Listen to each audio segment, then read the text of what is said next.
안녕하세요. 절대갑집의 명품 PD 한PD입니다. 요즘 부동산 시장에서 중개업자들이 하는 얘기가 있어요. 아파트 가격이 아무리 싸도 거래가 안 된다는 거예요. 자, 그 이유 중에 하나가 대출을 받아서 살 수가 없다라는 거예요. 금리가 너무 비싸다라는 거예요. 자, 11월 24일에 다음 주죠. 다음 주에 또 금리를 올려요. 자, 금리를 올리기 전에 우리 환율 시장이 급락을 했죠. 자, 이번에 올리는 금리와도 연관이 있어요. 자, 그 얘기를 뒤에서 해보겠습니다. 자, 지금 시장은 금리가 시장을 장악하고 있다라고 보시면 돼요. 그만큼 금리의 유력이 크다. 여러분, 내가 버는 소득에서 예를 들어 500만 원을 버는데 이자를 100만 원 냈어. 근데 이제 금리가 올라가가지고 월 200만 원을 이자로 내야 돼. 그럼 어떻게 되겠어요? 소비가 100만 원어치 줄어드는 거예요. 그렇지 않겠습니까? 그 영향이 금리가 올리면서 그런 실질소득 감소 영향이 우리 자영업자에도 나타나고 있고 우리 경기에도 나타나고 있고 내년에는 더 극심하게 나타난다는 거예요. 이 금리의 영향은 계속 시간이 갈수록 누적돼서 그 피로감이 더 크게 나타난다라는 거예요. 늦게 나타난다라는 거예요. 6개월 후에. 왜냐하면 처음에는 하던 생활대로 갈 수가 있거든요. 그런데 하다 보니까 이게 은행에 잔고가 없는 거야. 자, 그래서 내년에는 극심한 경기 침체로 갈 수밖에 없다라는 거예요. 지금 그런데다가 미국 연준 위원들이 미국의 주식들이 다시 또 올라가면서 인플레이션이 가라앉을 기세가 안 보이니까 또 강경한 매파 발언을 하고 있잖아요. 그러니까 금리가 중장기적으로는 별로 내릴 일이 없다라는 거야. 인상 속도는 조절할 수 있어도 거기까지야. 딱 인상 속도는 조절할 수 있어도 내릴 일은 없고 우리의 목표는 물가를 잡는 거라는 거예요. 자, 한국은행도 마찬가지고 부동산에 아무리 싸게 나와도 아무리 좋은 지역의 아파트들을 청약해도 청약을 안 해요. 그리고 매수 자체를 포기를 해. 자, 한번 그런 내용들을 한번 살펴보시죠, 오늘. 자, 전국이 거의 규제가 다 풀렸죠. 수도권에 4군데, 그리고 서울 빼고 다 풀렸어요. 자, 그래서 규제가 풀리면은 거래가 될 것이다 라고 기대를 많이 하고 매물을 회수한 지역들이 좀 있었죠. 동탄, 최근에 또 서울도 기대감으로 회수하고 있다고 그래요. 자, 그런데 중요한 것은 그런 건 아무 의미가 없어요. 지금의 가격이 너무 비싸다라는 거예요. 너무 비싸다. 왜? 지난 2000년, 2020년, 2021년도에 대출을 받아서 사람들이 다 영끌해서 산 가격이야. 103만 명이. 대출을 받아서 버블 가격에 샀다라는 거야. 그러니까 사람들이 그 버블 가격을 인식을 했기 때문에 가격이 떨어지기 전에는 규제가 풀려도 살릴 수가 없어요. 그리고 현재 대출 이자가 도저히 감당할 수 없는 가격이기 때문에 아무 의미가 없다. 그러니까 규제가 풀리면 다시 거래가 활성화된다. 그런 것을 기대하고 매물을 회수하고 매도 타이밍을 놓치면 더 큰 화를 초래할 수도 있다라고 보시면 돼요. 자, 그런 결과가 결국은 18일 한국부동산원에 따르면 이번 주 서울 아파트 매매 수급지수로 그대로 나타나는 거예요. 그대로 그 금리의 효과, 가격의 부담 그대로 나타나서 시장에서 예를 들어서 수급지수가 70 이하로 떨어졌다는 거, 이거 완전히 이제 매수세가 실종된 수치다라고 보시면 돼요. 자, 이 수치가 2012년 8월 첫 주 조사, 2012년이면 완전히 시장이 폭락, 완전히 침체기 있을 때야. 그때가 67.5라는 거예요. 자, 그때로 지금 달려가고 있다라는 거예요. 10년 3개월 만에 가장 낮은 수치다. 자, 이것이 거래량에서도 나타나고 있어요. 10월, 그러니까 서울 아파트 계약 신고 건수가 서울 부동산 정보광장에 따르면 488건. 여러분, 서울 한 1000만이 사는 도시에 거래가 488건이야. 이건 거래가 안 됐다라는 거죠. 그냥 금매 또는 증여성 직거래, 증여성 직거래 빼면은 이건 반도 안 될 가능성이 많아요. 거래가 완전 실종됐다. 자, 그 원인은 버블 가격과 금리 폭등, 이자 부담, 자, 그런 것이다 라고 보시면 되겠죠. 자, 이게 KB리뷰원의 매매 증감 수치예요. 자, 이번 주에 나온 그 수치를 보시면 자, 상승이 없어. 안동 하나밖에 없어. 0.02. 뭐 이건 뭐 이런 이 정도의 규모의 도시에서 이 0.02는 뭐 거의 뭐 의미가 없는 거고 거래가 많이 되는 도시도 아니니까. 자, 하락률을 보면 인천, 뭐 부평, 오산, 양주, 파주, 뭐 대구, 세종. 자, 주로 수도권과 대구, 세종이라고 보시면 되겠죠. 근데 중요한 건 여기서 뭐냐면 하락률의 폭이야. 마이너스 1.68에서 마이너스 1.11까지야. 얼마 전에 이게 하락률이 1점대가 넘으면 이건 완전 폭락이거든요. 근데 이렇게 1위부터 10위까지가 전체적으로 1점대가 나오는 경우가 거의 없었어요. 거의 없었다. 이게 문제는 전세 가격도 그렇다라는 거야. 전세 가격도. 그러니까 전국적으로 매매와 전세가 둘 다 폭락을 하고 있다라는 거야. 이거 얼마나 심각한 상황이야. 자, 그러니까 다주택자들은 역전세에 걸리겠죠. 대출이 많은 물량, 그 다음에 역전세에 걸린 물량, 그런 매물들이 쏟아져 나오는 거야, 지금. 자, 보시면. 자, 이거 심각한 상황이다. 자, 근데 우리가 한번 옆에서 보시면 전년 말 대비 하락률 상위를 보세요. 전년 말 대비 하락률 상위를 보시면, 자, 이 지역을 보시면 영통구, 세종, 달서구, 대구 달서구, 대전 유성구, 화성 동탄, 인천 남동구, 대전 서구, 광명시. 자, 이런 지역이 어디예요?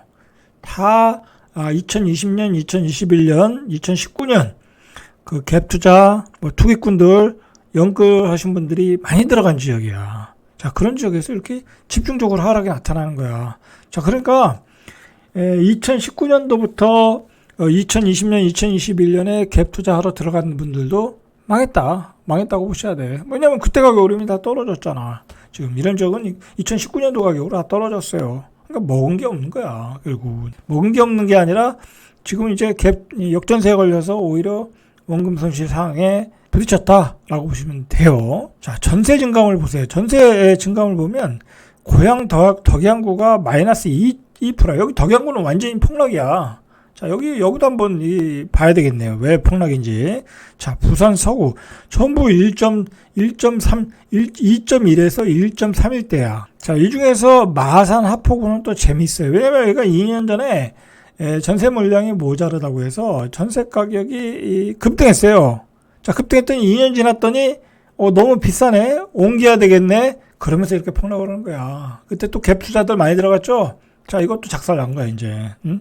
여기 갭 투자하신 분들 작살 난 거야. 자, 그 다음에 이 전세 대비 하락률 상위를 보세요. 여기 다 어디야? 아까 매매 지역하고 좀 겹치죠? 매매 그 하락률하고. 이 지역들도 다 이거, 갭 투자들이 아주 무대기로 들어간대야. 달서구, 세종, 광명, 영통구는 뭐 갭 투자들의 성지였잖아요. 그 다음에 뭐 대전도 마찬가지고, 대전 중구도 갭 투자들 어마어마하게 들어갔잖아요. 뭐 의정부, 연수구. 자, 이렇게 폭삭 주저앉고 있다라고 보시면 돼요. 자, 여기서 보면 전년말 상승률을 보면 마산 하포구가 있잖아요. 마산. 이 마산이 제가 보기에는 한 1년 전만 해도 그 전세 물량이 모자른다고 해서 전세 가격이 폭등했거든요. 근데 이렇게 하락이 나타나잖아. 그 얘기는 뭐예요? 금리 폭등 때문에 비싸게 전세 들어가서 사람들이 도로 튕겨져 나오고 있다라고 보시면 되겠죠. 자, 전국이 급냉하는 것은 매매 수급 지수를 보면 알아요. 경기도가 지난주 74.1에서 이번 주 72.8. 자, 경기도도 한 달 내로 60대로 가겠죠. 인천이 73.9에서 72.1. 자, 수도권 전체 매매 수급 지수도 지난주 73에서 71.6. 수도권 전체 매매 수급 지수도 다다음 주 정도 되면 한 60대로 오겠죠. 전국 아파트 매매 수급 지수도 76.9. 지난주 78.5보다 떨어졌다. 그러니까 여러분들 그 집을 사시고자 하시는 분들은 앞으로 이제 가격이 많이 떨어지면 집을 사셔야 될 분들이 있잖아요. 무주택자들. 자, 그럼 매매 수급 지수로 판단하시면 될 것 같아요. 뭐 예를 들어서 이제 뭐 정확히 제가 말씀드릴 수는 없지만 뭐 60대 초반, 뭐 아니면 60 한 5 정도 뭐 그렇게 생각을 하셔가지고 어떤 그 기준점을 이런 매매 수급 지수로 마련하는 것도 좋다라고 보시면 돼요. 여러분, 요즘 또 문제가 뭐냐면 전세 임차인이 완전히 실종됐어. 이게 여러 가지 이유가 있거든요. 일단 전세 물량이 많아졌잖아요. 집이 안 팔리다 보니까 전세 물량이 많아졌잖아.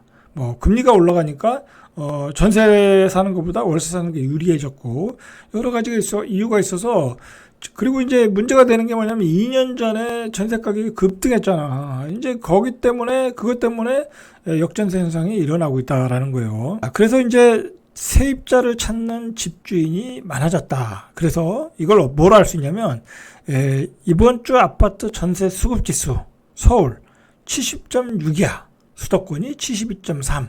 자, 그러니까 매매와 전세가 이렇게 매수자가 민차인이 실종되고 있다는 거야. 지방은 좀 낫네요. 84. 전국으로 봐도 78. 자, 전국이 임차인을 찾고 있다라는 거예요. 지금 세종도 임차인이 없어서 지금 난리예요, 난리.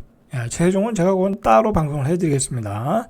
자, 전세 임차인이 실종됐다. 자, 그것은 전세 수급 지수로 알 수 있다. 그 중에서 8월 이후로 전세 가격이 폭등한다는 서울이었는데 그 중에서 제일 심각한 데가 서울이라는 거야. 응? 이거 참 아이러니하죠. 자, 이 문제는 뭐냐면 금리가 내년 되면은 조금 인하되지 않겠냐라고 얘기가 좀 돌았는데, 자, 연준에서 뭐라고 그랬냐면 심지어 적정금리는 7% 돼야 지금 인플레이션을 잡을 수 있다라는 거야. 그러니까 섣부른 피봇 전환은 하지 않겠다라는 거예요. 연준은 강력해졌어요. 연준이 생각하는 최저 기준금리는 5.5% 이상이에요. 5.5% 이상. 근데 우리는 3.75를 얘기하고 있어요. 말이 안 되죠. 그것 자체가 말이 안 되는 거야. 그렇게 되면 기준금리 차이가 2%가 나는데 그러면 외국인들이 뭐 달러를 우리나라에 가지고 있겠어요? 다 빠져나가지. 그러니까 그것은 어떻게 보면 이 자금 경색, 돈맥 경화 때문에 시달리고 있는 채권 시장을 안정시키기 위한 어떤 일시적인 그 수사적인 멘트다라고 보시면 돼요. 그렇지 않습니까? 기준금리가 2%가 되는 나라에서 외국인들이 달러를 가지고 있겠습니까? 가지고 나가겠죠. 만약에 그렇게 하겠다고 하면 지금 뭐 무조건 달러를 사야 되겠죠.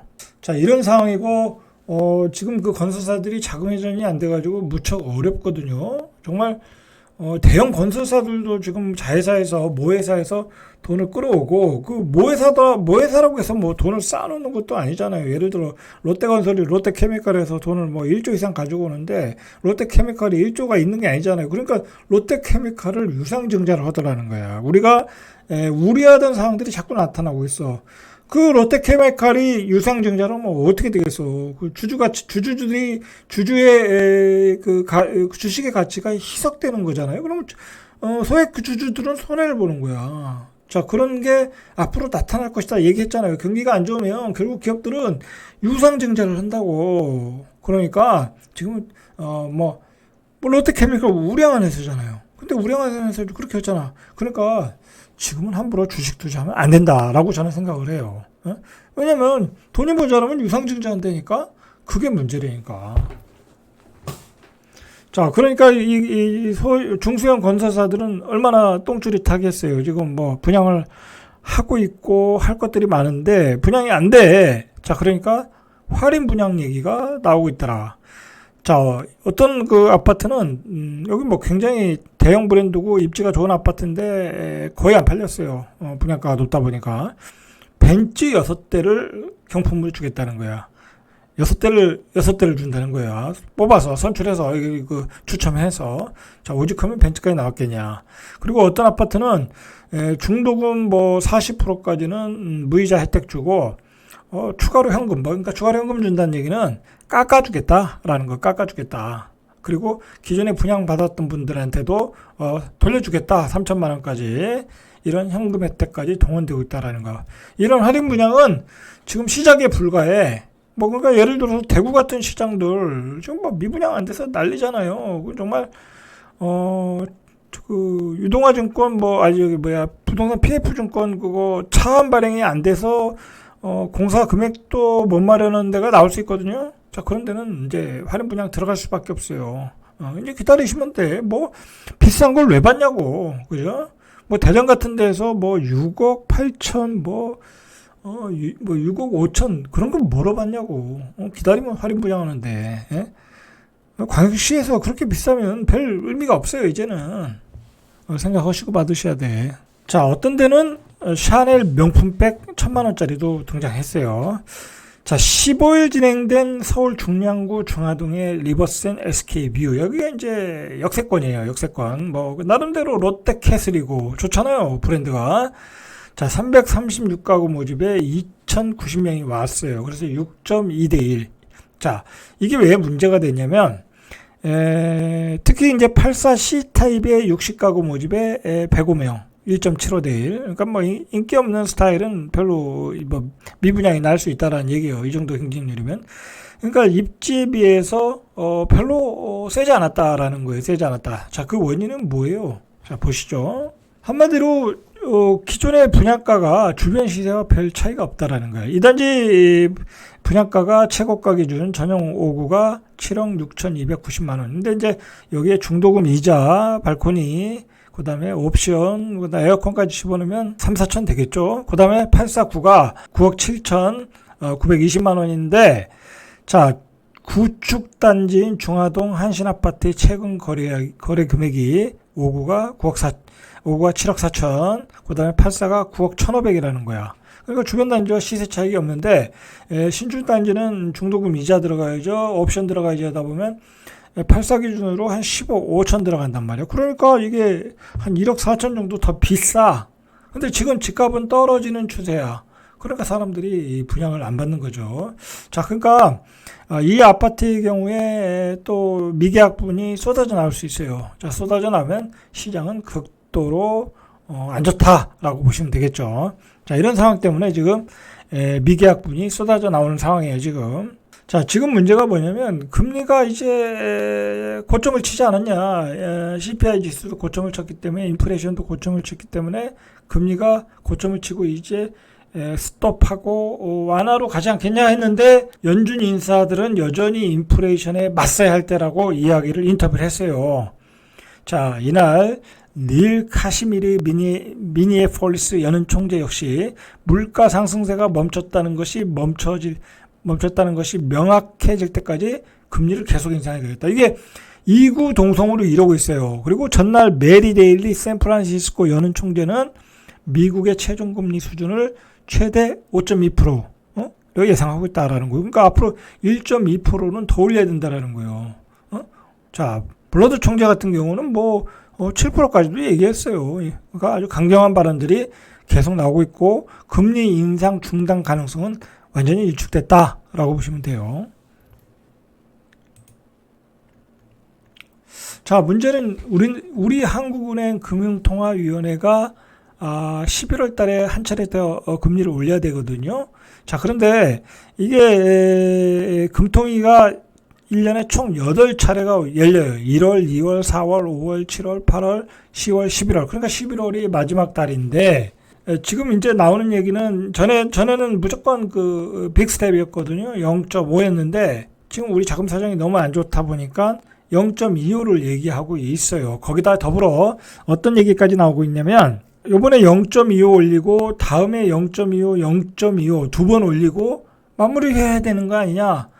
이제 희망회로를 돌리는 거죠. 희망회로를. 그렇게 돌려봤자 3.75밖에 안 되거든요. 근데 미국은 지금 뭐 4.0인데 그리고 미국은 앞으로도 더 올려서 5.25까지 올린다고 하는데 그렇게 되면 우리나라와 미국 간의 기준금리의 격차가 너무 커진다라는 거죠.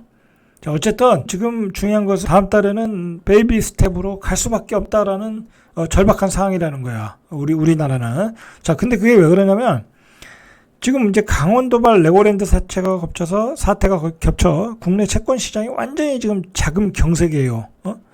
지금 채권 시장이 아주 뭐라고 할까요? 돈맥 경화. 자, 그 상황이기 때문에 지금 우리는 금리를 올릴 수 없는 상황인 거예요, 지금. 안 좋은 상황이라고 보시면 되는 거예요. 자, 그래서 전문가들은 내년까지 두 번 올려서 3.75로 마무리하자라고 뭐랄까요? 여론을 모으고 있는 거죠. 자, 근데 문제는 뭐냐면 미국은 5.25 가고 우리는 3.75 가면 어떻게 되겠어요? 달러가 다 빠져나가고 환율은 급등하겠죠? 그러면 또 물가는 폭등하는 거야. 결국은 우린 또 뒤늦게 금리를 올릴 수밖에 없는 거야. 이거는 이제 단기적으로 이렇게 해서 우리 이렇게 해야 된다. 우리 경제 체력이 이 정도 이 이상 올리면 힘들다라는 건데, 문제는 미국이 올리면 우리도 따라서 올려야 된다라는 거예요. 그러니까 뭐 이거는 현실적인 얘기는 아닌 것 같아요. 자, 어쨌든 미국의 기준금리가 5%에서 6%로 간다고 하면 우리는 주담대가 10%가 되는 거야. 주담대. 지금 뭐 현재 7%고, 이번에 베이비 스텝을 하든 빅 스텝을 하든 한 8%가 되고, 내년에 또 뭐 기준금리 5% 가면 그냥 바로 10%라고 보면 돼. 여러분 10%면 사채금리야. 사채금리고, 3억 대출 받으신 분들은 이자만 월 300을 내야 돼. 감당이 되겠어요? 안 되는 거야. 주담대 10%는 그냥 우리 경제는 퍽삭 주저앉는 거고, 그냥 매물들은 다 급매물로 쏟아져 나오는 거야. IMF 상황으로 간다. 자, 그렇게 보셔야 되는데, 자, 미국은 기준금리 5%로 가겠다고 그러잖아요. 그죠? 그러니까 이거는 시간의 문제 같아. 시간의 문제다. 자, 대비하셔야 돼. 자, 실제로 우리 지금 부동산 PF 시장에서의 금리 상황을 보면, 예전보다는 한 몇 주 전보다는 좋아졌다고 그래요. 그때는 완전히 채권 사안 발행 자체가 안 됐으니까, 뭐 공채도 안 팔렸으니까. 자, 그런데도 불구하고 금리를 보니까 이게 심각한 거야. 20일 금융투자업계와 금융정보업체 연합인포맥스에 따르면 특수목적회사 파인우노가 발행하고 GS건설이 신용보증하는 다음 달 23일 만기 ABCP, 이게 이제 자동 유동화 증권 같아요. 단기 어음이라고 봐야 되겠죠. CP니까 연 20.3%, 21%의 금리에 거래됐다라는 거야. 여러분, 이거 이렇게 금리 받아가도 도대체 이 회사는 뭐 남는 게 뭐가 있겠어요? 자, 이런 상황이다라는 거야. GS건설이 신용 보강을 했는데도 불구하고, 자, 태영건설이 신용 보강한 내년 1월 만기. 내년 1월 만기면 얼마 되지도 않잖아요. 그러니까 단기 자금을 굴리는 거겠죠. 이거 뭐 20%의 중장기 자금 굴렸다가는 이 회사는 망하는 거죠. 자, 1월 만기 자금도 연 15%. 그러니까 이제 예를 들어 건설사들이 건설하는데 단기간에 돈이 부족한 경우가 있잖아요. 왜냐면 중도금 들어와야 되는데 중도금 날짜 멀어. 그러면 이제 단기 자금을 빌릴 수 있잖아요. 그럼 연 15% 이렇게 넘는 금리를 이용하고 있다라는 거야. 기업은 남는 것도 없어. 이제 이렇게 되면. 지난 15일 SK증권이 신용보강한 메사타 제일채 ABCP는 만기를 1개월 앞두고 10%. 자, 이게 싼 거는 10%. 이렇게 자금시장이 굉장히 안 좋은 상황이다. 자, 이런 가운데서 이렇게 집값이 급락을 하니까 지역별 아파트 가격의 시가총액이 떨어지고 있어요. 인천은 작년 8월, 세종은 2020년 11월 수준으로 돌아가고 있다라는 거예요, 지금. 그리고 부동산 114 통계에 따르면 올해 10월 말 기준 서울 아파트 시가총액은 약 1330조. 이게 정점을 찍었을 때가 1342조예요. 그러니까 한 90조 정도 날아갔네요. 자, 90조 정도가 날아갔다라는 거예요. 자, 정점을 찍은 시기와 비교하면 4개월 만에 12조 8천억 원이 날아갔다는 거예요. 12조. 자, 그만큼 집값이 급락을 하고 있다. 정리하면 금리는 내릴 기세가 안 보인다. 미국을 봐도. 자, 그런데 우리는 지금 희망 회로를 돌리고 있다. 그러나 그건 현실적이진 않은 것 같다. 왜냐하면 기준금리 차이가 나기 때문에 부작용이 나올 수 있다라고 생각하시고, 우리의 기준으로 보지 마시고 미국의 금리, 기준금리 기준으로 앞으로를 전망하시고 앞으로 계획을 세우셔야 되는데, 우리 지금 이제 금리 때문에 결국은 매매 시장과 전세 시장이 매수자와 임차인이 사라졌잖아요. 이제 그 부작용은 내년에 본격적으로 나타난다라고 생각하시고 대비를 해주시기 바랍니다. 이상 절대값TV의 명품 PD 한 PD였습니다.